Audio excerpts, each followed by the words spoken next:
ತಲೆ ತೊಳ್ಕೊತಾ ಇದ್ದೀನಿ. ಏನ್ ಮಾತಾಡ್ತಾ ಇದ್ದೀರಾ ನೀವು? ಯಾರನ್ನ ಕ್ಷಮಿಸಿ ಈ ಮನೆಗೆ ವಾಪಸ್ ಕರ್ಕೊಂಡ್ಬರ್ಬೇಕು ಅಂತ ಮಾಡಿದ್ನೋ ಅವಳು ಇವತ್ತು ನನ್ನಿಂದ ಶಾಶ್ವತವಾಗಿ ದೂರ ಆದ್ದು. ಅವನ್ನು ಮದುವೆ ಆಗಿ ಈ ಮನೆ ಮರ್ಯಾದೆನ ಹಾಳು ಮಾಡಿದ್ದು. ಈಗ ಮತ್ತೆ ತಲೆ ಎತ್ತದ ಹಾಕಿ ಮಾಡಿದಾಳೆ. ಹತ್ರ ಪಡ್ಬೇಡ್ರಿ. ಲಕ್ಷ್ಮಿನೇ ಈ ಕೆಲಸ ಮಾಡಿದಾಳೆ ಅಂತ ಹೇಗ್ರಿ ತಿಳ್ಕೊತೀರಾ? ನನ್ ಮಾತು ಸ್ವಲ್ಪ ಕೇಳಿ. ನಿನ್ನ ಮಾತು ಕೇಳಿ ಹೀಗಾಗಿರೋದಿಲ್ಲ ಅಂತ. ಇನ್ನು ಮೇಲೆ ಈ ನರಸಿಂಹ ಹೇಗಿರ್ಬೇಕು ಅನ್ನೋದನ್ನ ಯಾರಿಂದಲೂ ಕೇಳೋ ಅವಶ್ಯಕತೆ ಇಲ್ಲ.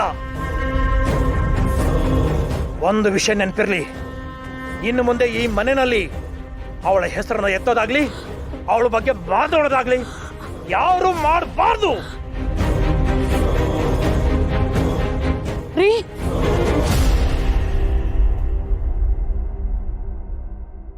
ಎಲ್ಲ ಸರಿ ಹೋಯ್ತು. ದೂರ ಆಗಿದ್ದ ಅಣ್ಣ ತಂಗಿ ಒಂದಾಗ್ತಾರೆ ಅಂತ ಖುಷಿ ಪಡೋ ಸಮಯದಲ್ಲಿ ಇದೇನು ಹೀಗಾಗೋಯ್ತು? ಲಕ್ಷ್ಮಿ ಹೀಗೆಲ್ಲ ಮಾಡೋಳಲ್ಲ. ಆಸ್ತಿಲಿ ಪಾಲ್ ಕೇಳೋದಾಗಿದ್ರೆ ಇಷ್ಟು ವರ್ಷ ಬೇಕಾಗಿತ್ತಾ? ಯಾಕಿದನ್ನು ಇವರು ಅರ್ಥ ಮಾಡ್ಕೋತಿಲ್ಲ? ದೇವ್ರೇ, ಏನಪ್ಪ ಇದೆಲ್ಲ? ಈ ಅಣ್ಣ ತಂಗಿ ಒಂದಾಗೋ ಭಾಗ್ಯನೇ ಇಲ್ವಾ?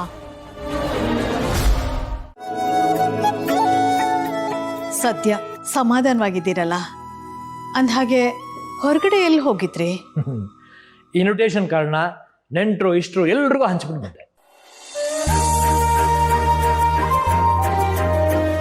ಇರೋನೊಬ್ಬ ಮಗ, ಅವನ ನಿಶ್ಚಿತಾರ್ಥನ ಸಿಂಪಲ್ ಮಾಡೋಕ್ಕಾಗತ್ತಾ? ಇಷ್ಟು ವರ್ಷ ಆದ್ಮೇಲೆ ನಮ್ಮಲ್ಲಿ ನಡೀತಿರೋ ಶುಭ ಕಾರ್ಯ ಗ್ರ್ಯಾಂಡ್ ಆಗಿ ಮಾಡ್ಬಿಡ್ತೀರಿ. ಅಲ್ಲ, ಮಗನ ಎಂಗೇಜ್ಮೆಂಟೇ ಎಷ್ಟು ಗ್ರ್ಯಾಂಡ್ ಆಗಿ ಮಾಡಬೇಕು ಅಂತ ಅನ್ಕೊಂಡಿರೋರು ಇನ್ನು ಮದ್ವೆನೇ ಎಷ್ಟು ಗ್ರ್ಯಾಂಡ್ ಆಗಿ ಮಾಡ್ತಿರೋ ಏನೋ. ಅದನ್ನ ಇದಕ್ಕಿಂತಲೂ ಜೋರಾಗಿ ಮಾಡ್ಬಿಡ್ತೀನಿ. ನನ್ನ ಮಗನ ಮದುವೆನ ನೋಡಿದ್ರು ಬಾಯಿ ಮೇಲೆ ಬೆರಳಿಟ್ಕೋಬೇಕು, ಹಾಗೆ ಮಾಡ್ತೀನಿ. ತನು, ವಿಶ್ವ, ನೀವು ಅಷ್ಟೇ ನಿಮ್ಮ ಸ್ನೇಹಿತರೆಲ್ಲ ಲಿಸ್ಟ್ ಮಾಡಿ ಇನ್ವಿಟೇಷನ್ ಹಂಚ್ಬಿಡಿ. ಕೇಳಿಸ್ಕೊಂಡ್ರಾ?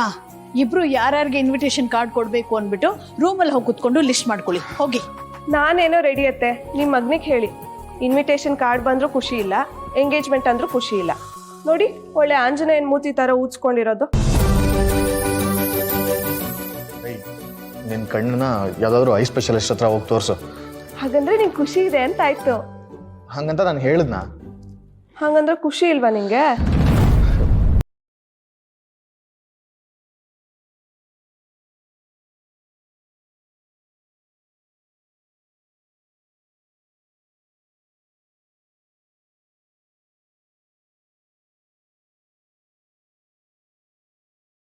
ನನಗೆ ಸಂತೋಷ ಆಯಿತು.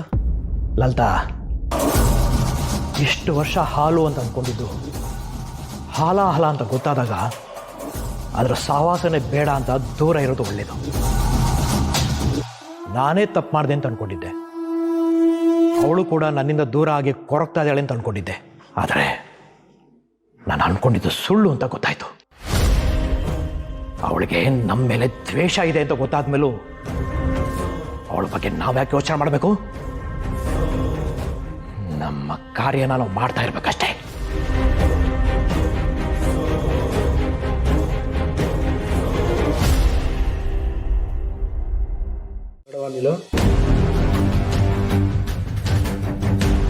ನೀನು ಹೇಳ್ದಂಗೆ ಸಿದ್ದೇಗೌಡನ ಸ್ಟೇಷನ್ಗೆ ಕರ್ಸಿದ್ದೀನಿ.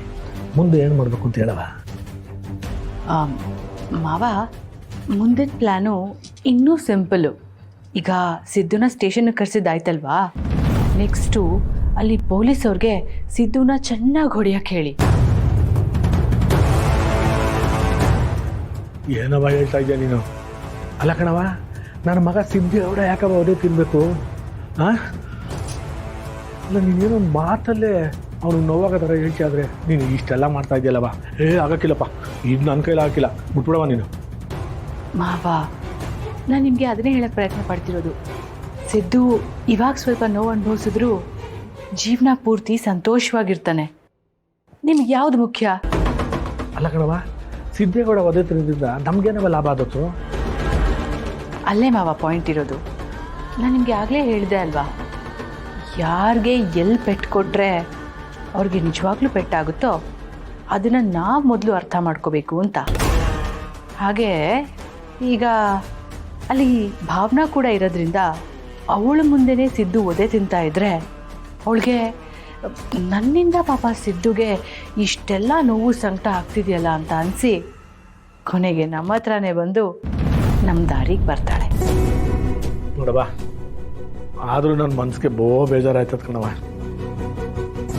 ಆದ್ರೂ ನೀನು ಹೇಳೋದ್ರಲ್ಲಿ ಅರ್ಥ ಐತೆ ಅಂತ ನನ್ನ ಮನಸ್ಸಿಗೆ ಎಷ್ಟೇ ಕಷ್ಟ ಆಗಲಿ ವಿಧಿ ಇಲ್ಲದನ್ನು ಒಪ್ಕೋತಾ ಇದ್ದೀನಿ ಕಣವ್ವ.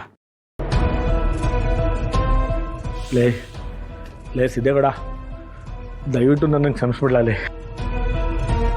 ಮಾವ ಚಿಂತೆ ಮಾಡಬೇಡಿ. ಈ ಥರ ಮಾಡೋದ್ರಿಂದ ಸಿದ್ದುಗೆ, ಮುಖ್ಯವಾಗಿ ನಮ್ಮ ಇಡೀ ಕುಟುಂಬಕ್ಕೆ ತುಂಬ ಒಳ್ಳೆಯದಾಗುತ್ತೆ. ಸರಿ ಬಿಡವ, ನೀನು ಹೇಳ್ದಂಗೆ ಆಗಲಿ. ನೋಡಮ್ಮ ಏನಾಯ್ತದೆ ಅಂತ.